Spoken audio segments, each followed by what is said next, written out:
هادي له ونشهد أن لا إله إلا الله وحده لا شريك له ونشهد أن سيدنا ومولانا محمدا عبده ورسوله أرسله بالحق بشيرا ونذيرا وداعيا إلى الله بإذنه وسراجا منيرا أما بعد فأعوذ بالله من الشيطان الرجيم بسم الله الرحمن الرحيم قال الله تبارك وتعالى ولا تقتلوا أولادكم خشية إملاق نرزقهم وإياكم إن قتلهم كان خطأ كبيرا. سب ساتھی درود شریف. اللهم صل على سيدنا محمد وعلى آل سيدنا محمد وبارك وسلم. قرآن پاک کی ایک آیت آپ سب کے سامنے تلاوت فرمائیے. اللہ پاک سے دعا ہے اللہ پاک صحیح سمجھانے کی صحیح سمجھنے کی توفیق عطا فرمائے. آمین. اللہ پاک نے قرآن پاک میں ارشاد فرمایا وَلَا تَقْتُلُوا أَوْلَادَكُمْ خَشْيَةَ إِمْلَاقٍ کہ اپنی اولاد کو رزق کے خوف سے قتل نہ کرو. یہ بات میں اس جمعے نہیں بلکہ پچھلے جمعے میں کر چکا ہوں، لیکن کچھ ساتھی غیر حاضر تھے اس وجہ سے میں ان باتوں کو تھوڑا دوہرا رہا ہوں کہ اللہ پاک کی صفات میں سے ایک صفت رازق بھی ہے، رزق دینے والا. اور اس صفت کی اگر تفسیر میں جائیں تو یہ کہیں بھی لکھا ہوا کہ 2 بچے ہوں گے تو رزق اللہ پاک دے گا، اگر زیادہ ہوں گے تو رزق اللہ پاک نہیں دے گا. حضرت سلیمان علیہ السلام اللہ پاک کے بہت بڑے نبی تھے، جو بڑے انبیاء ہیں ان میں ان کا شمار ہوتا ہے. اور اللہ پاک نے ان کو ایسی بادشاہت دی تھی کہ جنات پر بھی، انسانوں پر بھی، حیوانوں پر بھی اس کی بادشاہت تھی. اتنے بڑے نبی تھے. انہوں نے اللہ پاک سے گزارش کی کہ اللہ میں تیری مخلوق کی دعوت کرنا چاہتا ہوں. حضرت سلیمان علیہ السلام اللہ پاک نے جواب دیا ہے سلیمان اس طرح کام ہی نہیں.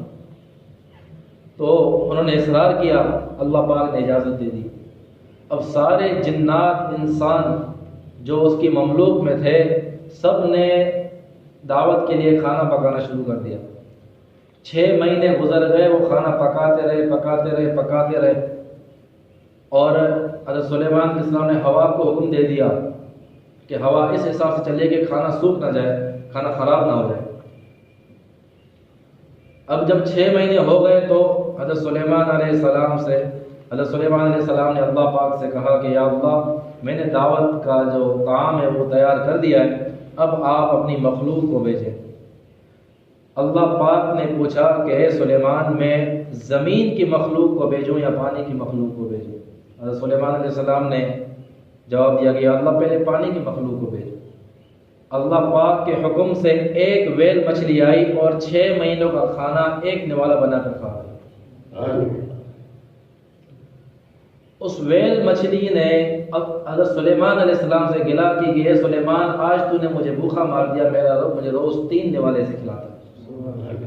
یہ صرف ایک مخلوق تھی جس کی بھی پوری دعوت وقت کا نبی نہیں کر پایا، کیونکہ کھلانے کی ذات، پالنے کی ذات یہ صرف اللہ پاک کی ذات ہے.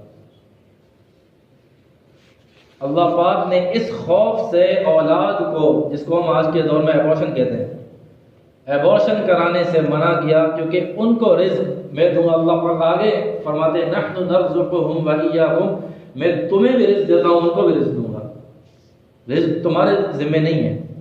ان قتلهم كان خطأ كبيرا کہ ان کو قتل کرنا یہ بہت بڑی خطا ہے، بہت بڑا گناہ ہے. اب میں آپ کو ایک قاعدہ بتاتا ہوں کہ قرآن پاک میں اللہ پاک نے کہیں کی جگہوں پہ کچھ کام کرنے کے لیے کہے اور کہیں کی جگہوں پہ کچھ کاموں سے منع کیا.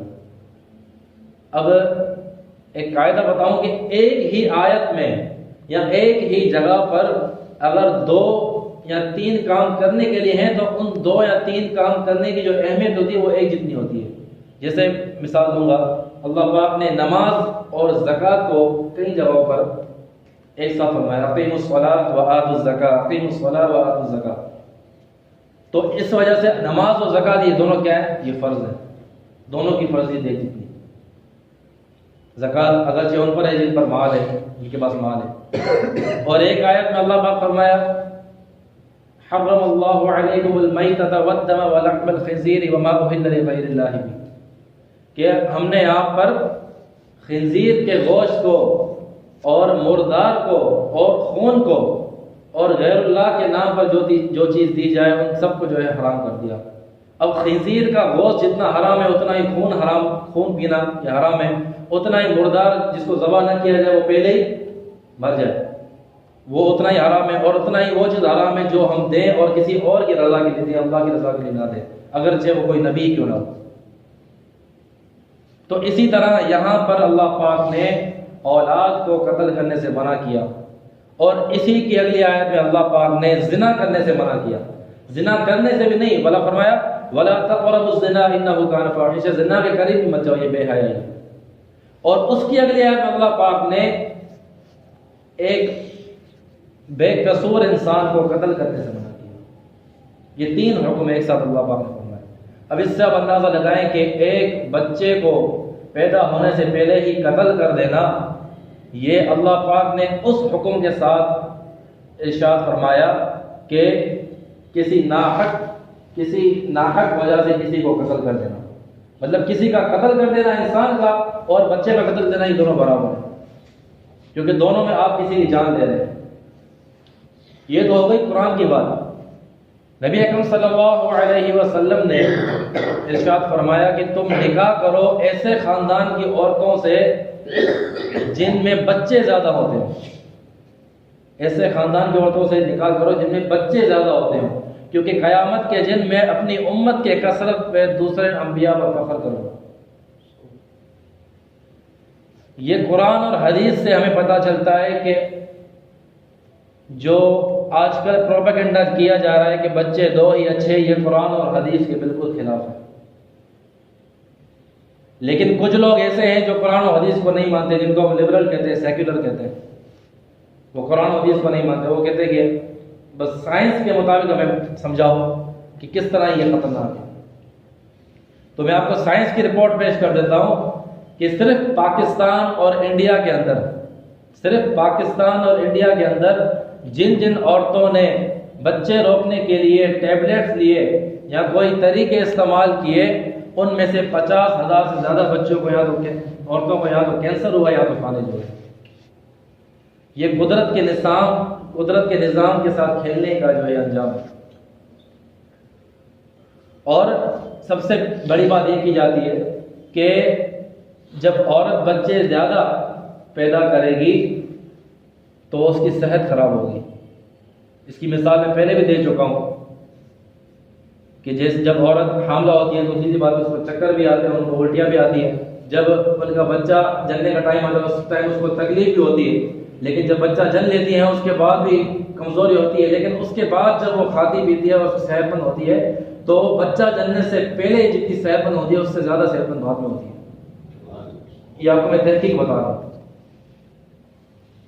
اب کچھ لوگ کیا کرتے ہیں کہ صرف جس ٹائم بچہ جنا جا رہا ہے یا جس ٹائم بچہ پیٹ میں ہے اس وقت کے حالات بیان کرتے ہیں، دیکھو عورت بچے زیادہ جنے گی تو یہ حالات اور خراب ہوں گے۔ یہ مثال ایسی ہو گئی کہ کوئی شخص جم جا رہا ہے، یہ مثال پہلے دے چکا ہوں، کوئی شخص جم جا رہا ہے، اس نے 1 گھنٹہ وہاں پر ایکسرسائز کی ہے، 1 گھنٹہ جب اس نے ایکسرسائز کی تو وہ پسینے میں ہو گیا اور جو ہے لمبے سانس لے رہا ہے۔ ابھی کوئی بندہ تصویر نکال کے کہے گا دیکھو جم جانے کے نقصانات، پسینہ آ گیا، دیکھو اس کے جو ہے سانس لمبے آ رہے ہیں، تو اس وقت وہ نہیں دیکھا جائے گا۔ اس کے بعد جب 1 گھنٹے کے بعد، 1 دن کے بعد جب اس کی صحت ریکور ہوگی تو اس سے زیادہ صحت مند ہوگا جتنا وہ پہلے تھا۔ یہی کچھ صورتحال یہاں پر ہے۔ اب ایک چھوٹی سی مثال آپ کے سامنے رکھوں کہ ایک اسکول کا ہیڈ ماسٹر ہوتا ہے، اس کو پتا ہوتا ہے کہ میرے اسکول کے اندر کتنے بچے ٹھیک طرح سے پڑھ سکتے ہیں۔ بھائی 1000 بچوں کی لمٹ ہے، 1200 کی داخلہ نہیں کر سکتا۔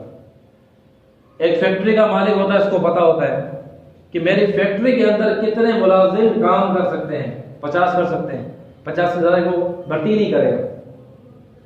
اسی طرح گھر کے مالک کو پتا ہوتا ہے کہ میں کتنے نوکروں کو افورڈ کر سکتا ہوں، بھائی میں 2 نوکروں کو تنخواہ دے سکتا ہوں، تیسرا نوکر میری حیثیت سے باہر جا رہا ہے، میں نہیں کر پاؤں گا۔